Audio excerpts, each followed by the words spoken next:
Bhajap कार्यकर्त्यांचंच phone tapping होतंय का असा प्रश्न आता उपस्थित होतोय। कारण बेईमानी केल्यास 5 वर्ष दरवाजे बंद करणार असा सज्जड दम चंद्रशेखर बावनकुळे यांनी आपल्या कार्यकर्त्यांना दिलाय। तुम्हाला काय वाटतं? तुमचे व्हॉट्सअप सर्व्हिलन्सवर नाहीयेत का? कोण काय करता आम्हाला माहिती आहे असं बावनकुळे म्हणाले। आणि यावरून संजय राऊत यांनी भाजपवर आणि बावनकुळेंवर निशाणा साधलाय। फोन टॅप करणं हा गुन्हा आहे, याबाबत बावनकुळेंवर गुन्हा दाखल व्हावा अशी मागणी राऊत यांनी केली। आपल्या पक्षाची मागणी असताना एक जरी कार्यकर्त्याने बदमाशी केली, एका जरी कार्यकर्त्याने बदमाशी केली, पंकज परणे आणि मी 5 वर्ष आमचे दरवाजे बंद केल्याशिवाय राहणार नाही हे आपण लक्षात ठेवू। ना परणे आपल्या घरी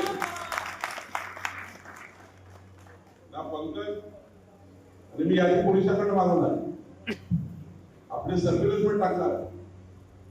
तसे भंडाऱ्याचे सर्व व्हॉट्सअप सर्व्हिलन्स टाकले आहे।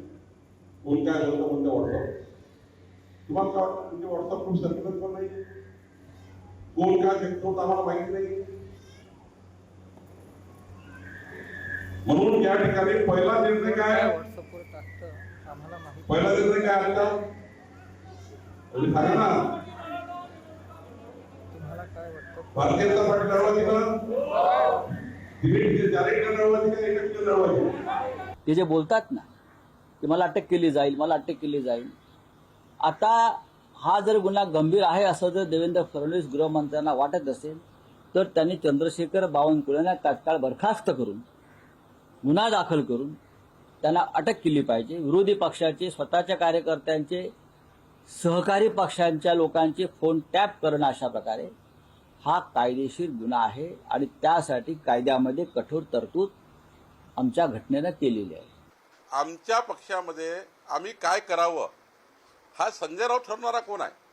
रोजच्या रोज मॉनिटरिंग करणे आणि रोजच्या रोज महाराष्ट्राच्या समाजाच्या शेवटच्या व्यक्तीला सोशल मीडियाच्या माध्यमातून योजना आणि आलेले त्या ठिकाणी कॉमेंट्स हे ठिकाणी वाचून त्यावर त्या ठिकाणी आमच्या कार्यकर्त्यांनी संवाद ठेवणे, याच्याकरताच आमचा या ठिकाणी एक मोठा त्या ठिकाणी वॉर रूमचं स्ट्रक्चर आहे।